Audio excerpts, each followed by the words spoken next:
Women Taking the Lead, episode 176. I live my life by the phrase, there is no not.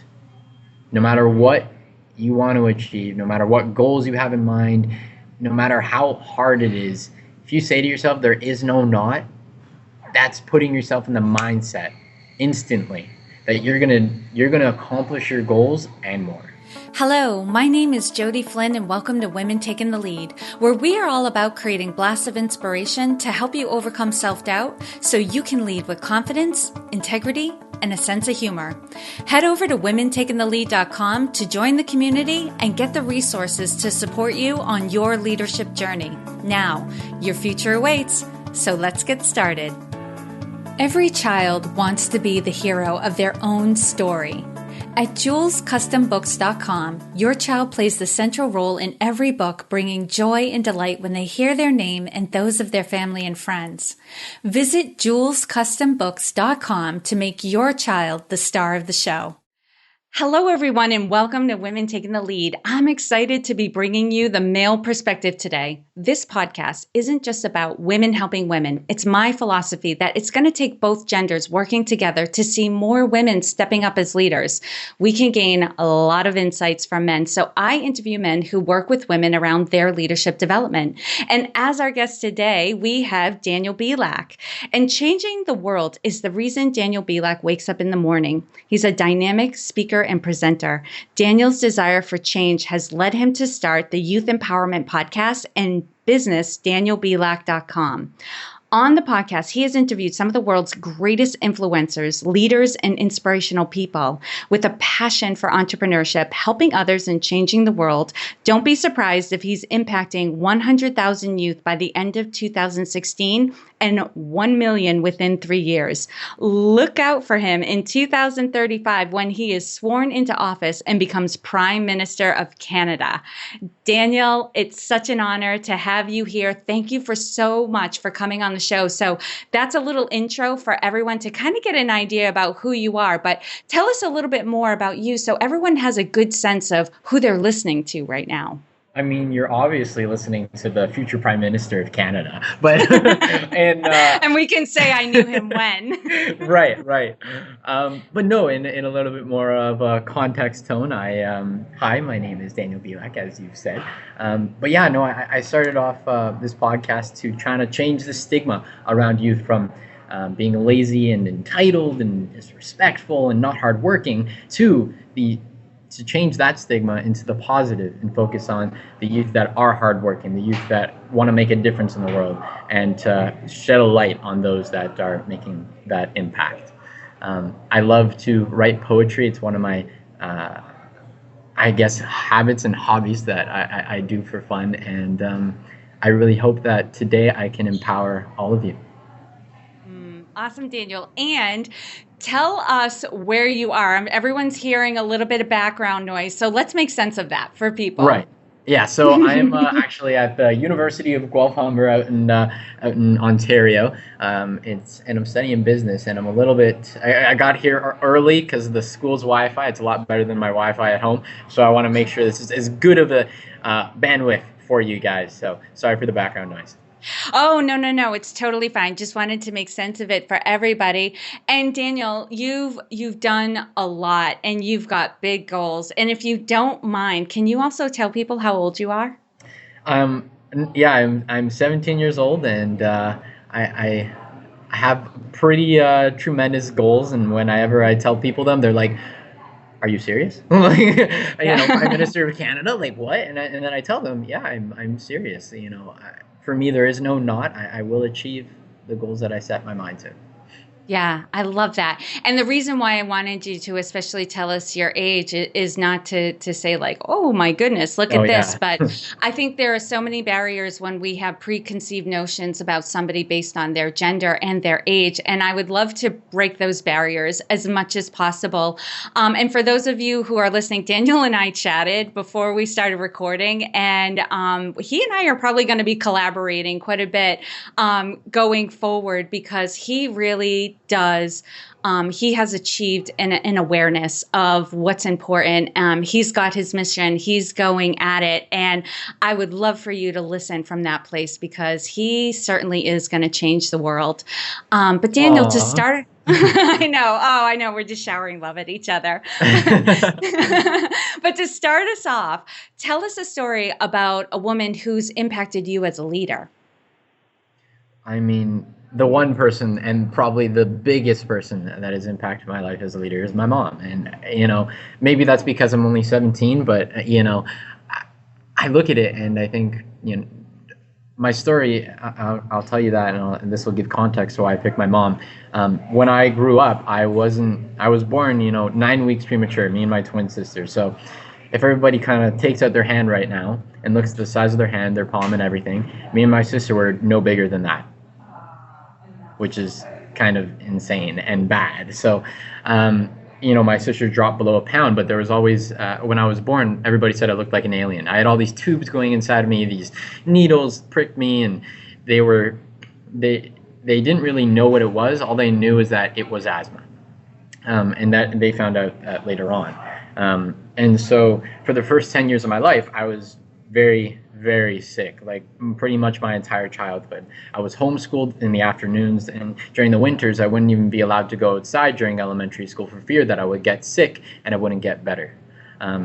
Except there's something a little bit different about the asthma that I had. And that is, I was allergic to all the medication a normal asthmatic would take, but the doctors didn't figure that out until I was 10 years old. Oh. So for 10 years, I was on these puffers, on these medications that I was allergic to. And so it kept making me worse and worse. Until finally, my mom was like, okay, I've had enough. And so she took me to Rochester, Minnesota, the Mayo Clinic out there. Phenomenal hospital, phenomenal people there. And they discovered that, hey, he's allergic to all this. And they'd seen very few cases previous to mine. And they said, all you got to do to, have your asthma go in remission is have your son sleep on an inclined plane on a ramp, and the asthma will go away. And that's exactly what happened. So I think without my mom, I wouldn't be where I am today. I definitely wouldn't be the man that I am today. And I wouldn't be as caring and loving, and I wouldn't volunteer and be helping as many people as I can. I love that story. And I'm not a parent myself, but I've seen, my brothers and my sisters parent, my closest friends parent, and the enormous responsibility to be an advocate for your child, who's vulnerable, and especially in that situation as a parent where all these authorities who have a lot of experience and a lot of training and schooling are recommending one thing, but at some point as a parent, you have to trust your gut and make a decision. And, that obviously quickly changed your life, your health condition, and how you experience the world, I imagine. Yeah. And my mom she has her own nonprofit charity. And so just coming up from volunteer roots and from the roots of helping as many people as she does, she's in 90 hospitals across the world. And we do crafting inside these hospitals. Coming from that is a privilege almost. Coming from such, I'd say like humble background, as in you're not, the way I would phrase it is this: I came from a place of volunteerism, not from a place of picking on others. And that's from our conversation before we hit record, that's a big part of your story, because I'm sure some people are wondering, I say right at the beginning of the episode, I bring on men who help women to develop as leaders. Yeah. And you were sharing some of your experiences and the influence you've had. So describe for those who are listening, what have you been doing to impact women and their role as leaders? Well, I think I should start off with a story that, and then I'll give it a little bit of context to it. So I'm a feminist. I believe in everything the feminism has to offer, the equality and the social law, the whole definition. And one of my friends, I'd say he was kind of a Star Wars reference. He was on the dark side. He he was saying that the gender wage gap wasn't a real thing, and he didn't really believe in the feministic right for equality and all that stuff. And I had numerous conversations with him. And the other day, actually, he messaged me on Facebook, and he's saying, Daniel, not only have you changed my mindset towards feminism and towards women to now being positive and realizing that feminism is a needed thing and that I should fight for it, but you've also made me more of an emotional, more of a vulnerable guy, and that's okay with me now, because before he was always like a rock, and he said that to me, and it brightened my day. And I think that if I can empower as many men to stand by and empower their female counterparts and help them get to where they want to go, then that's amazing. Yeah. One of my philosophies is we're all better together. Yeah. For sure. Oh, yeah. And I think we commonly think of that as women, like women find strength in relationships, but it's all of us. We are all better when we're working together towards something.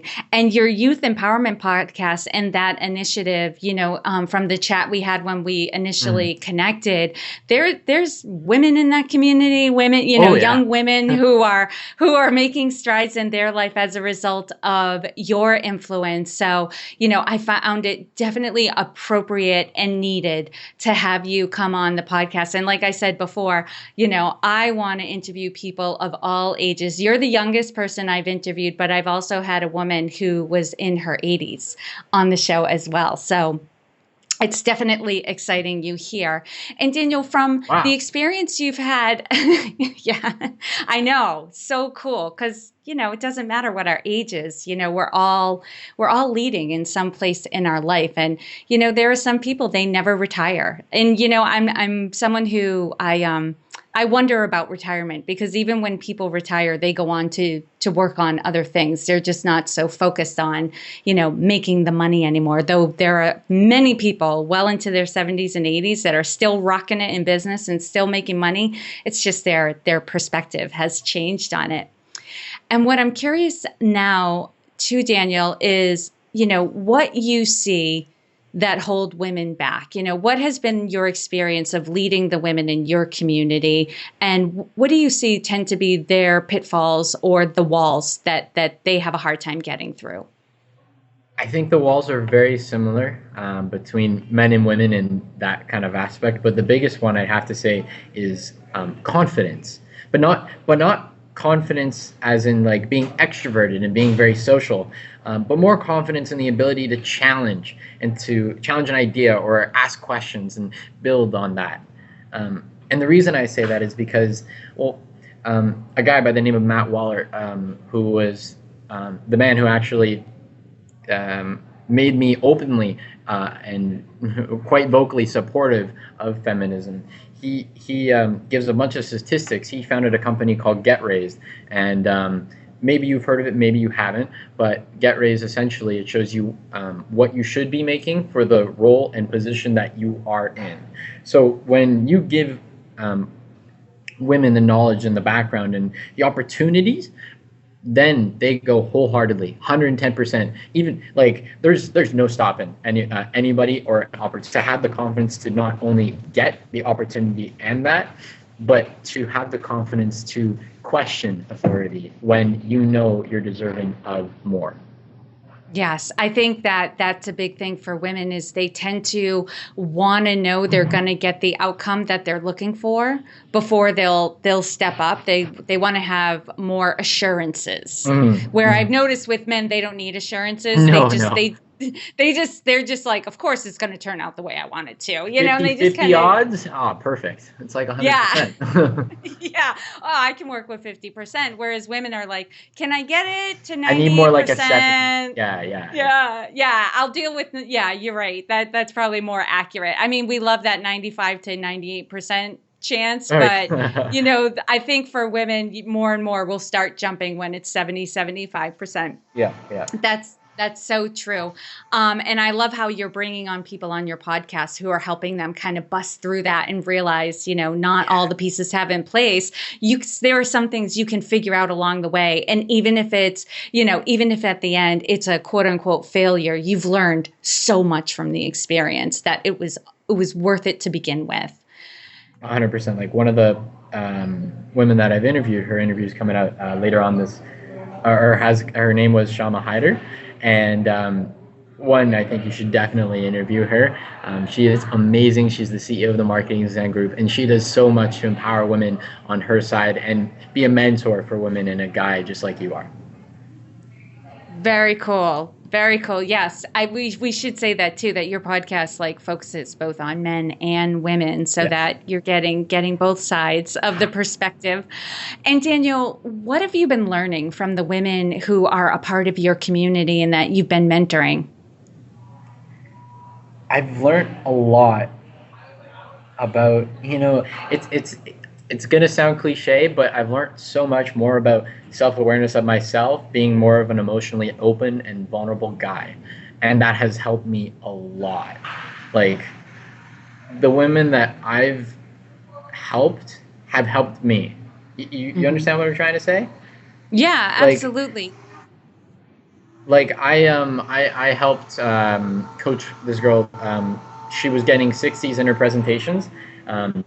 She was out in grade 12 in high school, and I kind of helped her, and just through kind of giving her confidence, helping her out on her presentations, she was able to go from a 60 student to a 90 student, which was amazing, right? And through the course of talking and everything, she kind of made me question myself and my vulnerability to my mistakes and the areas that I'm not good at. And it's made me a much better person, and I appreciate everything that she taught me, and I hope to communicate that vulnerability is okay, especially towards men. And Daniel, you said that being more emotional and being more open and vulnerable has helped you a lot. What have you seen has become, I guess, for a better lack of a better way to say it, what was available to you when you started expressing your emotions more and being more open? Well, great question, by the way. But I'd say I had the opportunity to meet my idols, go to the conferences that I've always dreamt of going to because I was vulnerable, because I admitted to my mistakes and my faults. When I was in New York months ago, I actually was kicked out of VaynerMedia's office, the infamous Gary Vaynerchuk, Gary V, whom I'm sure many of you have heard of. And the vulnerability and the owning up to that mistake that had happened there, and why I was kicked out, only allowed me to come back, interview Gary, interview his team, and be in a more developed relationship than had I had not taken up that mistake, had I not been more vulnerable and emotional guy. I really appreciate that story because a lot of people are afraid of making mistakes, but it's usually, and I'll put this in a business perspective. A lot of us who are entrepreneurs and business owners, when we think about our delivery of service and our customer service, we're always trying to be perfect. And that, it's a great goal to shoot for, but there's no harm in making a mistake. And in a customer service experience that doesn't go exactly as planned, because in that is an opportunity to show your character and what you're really made of. I think some of the companies out there and the brands that I initially did not have a good experience with, but whom reached out to me and made it right, they won my loyalty and they got my attention. Then if I had just had a seamless customer service experience, my opinion of them would have been like, oh yeah, that's a good company. I've had no problems with them. Now, instead, what I say to people is that's a great company, because when something went wrong, they went above and beyond to make it right and make sure I was happy. That's a lasting impression. So, I would kind of underscore for those out there, don't be afraid to make mistakes. It's who you are in the face of a mistake that really allows you to shine and show people who you really are. And to build off that, the market, like if we're talking business, the market will forgive a mistake. Like they're gonna forgive Samsung and the batteries, but had Samsung said, "Oh no, it's not our phones that are causing this; it's something else. It's your microwave," then the market would have been distrusted, and then Samsung would have gone under. If you own up to your mistakes, you're only creating the opportunity. You're only creating more opportunity because everybody makes mistakes. Right, right, absolutely. And Daniel, what changes do you see are necessary for more women to step up as leaders? I don't think changes is the right word. I think adaptations is probably the right word. And what I mean by that is I don't think there are any sort of magical changes to step up as leaders. I think you can only, like, one of the things that you can do is you could take leadership class or learn the fundamentals or go to a online leadership course and learn through that. But that only gives you the fundamentals. That only gives you the theory. I think just doing, just practically, like executing, like leading your own life before you can lead a team, leading your kids, leading to become a better parent, a better mom, a better dad, leading to accomplish your goals. Leading doesn't need to be something that's so external. You can internally lead yourself towards your vision and your goals. So I don't think it's changes. I think it's adaptations. I think you have to adapt to your surroundings. I think you have to realize who you are and drive your leadership towards that. Double down on your strengths and build up your career based on that. I love that answer. Absolutely. Because, one of the questions I ask the women who come on the show is to describe their leadership style, because I always want to underscore that it's your personality, your life experience, what you've been through, that all influence how you lead. And adaptability. And for some women, I'm always intrigued because they've had such a long career and they describe their early years, or they made a change from a full-time job to having a business, or they've changed their business. And I'm always curious. I'm like, now that you've made this change, what have you seen as changed in your leadership style? And they absolutely always talk about how, oh, well, I used to be like this, but now I'm like this. I can even give you like a story in kind of my own life. Like we were saying earlier, I'm 17 years old. I'm your youngest guest. And I have all these goals. I'm leading myself towards that vision, and especially in business, you're like your vision for, let's say you're a small business owner, your vision for your company, you're leading your team, you're leading everything in that direction for the goal that you're trying to accomplish, and you're helping everybody achieve their small sets of goals while achieving your large one. Mm-hmm. Absolutely. And Daniel, what is one thing you're working on right now that you're really excited about? Well, I'm very, very excited. I'm creating other than my podcast, I'm doing two big things in the coming year and towards the end of this year. I'm publishing the first issue of the You Empower magazine, to which and I think it's going to be amazing, and I'm really excited about that. And as well, I'm creating events on campus, hosting, some of the podcasts, people that I've interviewed, and just trying to bring everybody together to empower the world. I love it. And what's going to be in your magazine? What is going to comprise the magazine? So it's going to comprise of people that are doing amazing things. And I don't want that to be the whole background of it. I want it to be focused on the empowering. So people like CEOs of different charities, people that are empowering women, people that are empowering men, people that young youth leaders. Like I hope to interview Michelle Romanow, who's on the Dragon's Den. She does things with Groupon and all these different young leaders, because I want to learn from them and help them communicate to the audience that is so vastly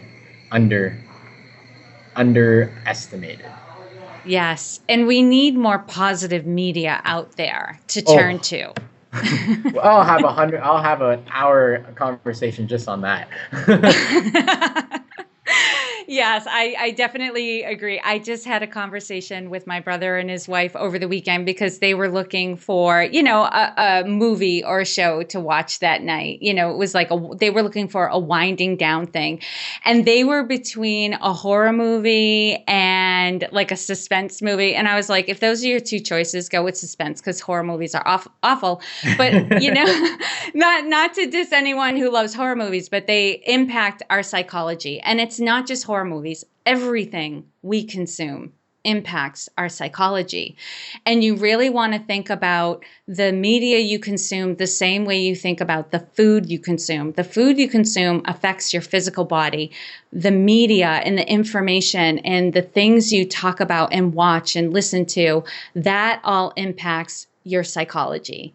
And that impacts how you experience the world, how you see the world, and how you interact with the world. So horror movies, the nightly news, the magazines you watch, the TV shows you watch, all of that stuff, I would just invite everyone. I'm not saying, change what you're doing because it's wrong, but kind of think about like what you take in on a daily, weekly, or monthly basis and ask yourself, does that work for me? Does it represent the life that I want to live? So I really want to thank you, Daniel, for putting more stuff out there that people can turn to be entertained by and enlivened by that doesn't just get them like cheap thrills, that make life a little more exciting for a short while, but ultimately kind of make us feel down about the world. So thank you.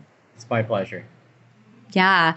And Daniel, share with us a success quote or a mantra and why it has meaning for you. So I wake up every single day and I say this quote to myself. It's something that I've never heard anyone say it before, so I'm pretty sure I made it, but I can't, I didn't make the words. But I live my life by the phrase, there is no not. No matter what you want to achieve, no matter what goals you have in mind, no matter how hard it is, if you say to yourself, there is no not, that's putting yourself in the mindset instantly that you're gonna accomplish your goals and more. And I think that's just, it's so empowering for me and it keeps me going every single day. Amen. And Daniel, I'm positive there are people listening right now who are like, I got to find out more of about this guy and what he's got going on. So if you could tell us how this community can connect with you. I have a SoundCloud. Just type in my name, Daniel Bielak, or go to my website, danielbielak.com, Bielak. That's how you spell my last name for those wondering. Just www.danielbielak.com, or send me an email. I love hearing from you, and I'd love to connect, have a chat. I honestly love going for coffee with anybody, and just getting to know a person, what their aspirations are, and how I can help them. So you can email me at daniel@danielbielak.com. Awesome. And for those of you who are on the go and racing around, you know that you can find all the links and resources that Daniel shared in this episode at womentakingthelead.com. If you put Daniel in the search bar, his name will come right up because I believe you are the first Daniel that I have interviewed. Such a common name. I know. There haven't been a ton of men though, Daniel. So you have that working for you right now. So for those of you listening, go and check him out. Find out more about what he's doing and share what his initiative with the young people in your life as well, because they definitely, we were all born into a crazy and confusing world. But, from listening to my nieces and my nephews and the young people in my life, they just have so much coming at them and it is overwhelming. So as many, islands in the ocean of positivity that they can find and hear more about, it is going to change the world. So Daniel, thank you so much for sharing your wisdom with us today. We are all better for having met you. You're making me blush. Thank you so much for having me, and have an amazing day. Your website tells a story about your business. At Zebra Love Web Solutions, Millie and her team are going to make sure your website tells the story you want your customers to hear. Connect with Millie at zebralovewebsolutions.com to create the impression you want to make. Thank you for joining me on Women Taking the Lead. Are you ready to take the lead in your own life but need some support? Head over to womentakingthelead.com/contact to introduce yourself. And to strengthen you on your leadership journey, I'd like to send you off with a quote from Marianne Williamson. Our deepest fear is not that we are inadequate. Our deepest fear is that we are powerful beyond measure. It is our light, not our darkness, that most frightens us. We ask ourselves, who am I to be brilliant, gorgeous, talented, fabulous? Actually, who are you not to be? You are a child of God. Your playing small does not serve the world. There is nothing enlightened about shrinking so that other people won't feel insecure around you. We are all meant to shine as children do. We were born to make manifest the glory of God that is within us. It's not just in some of us, it's in everyone. And as we let our own light shine, we unconsciously give other people permission to do the same. As we are liberated from our own fear, our presence automatically liberates others. Again, thank you for joining with me, and here's to your success.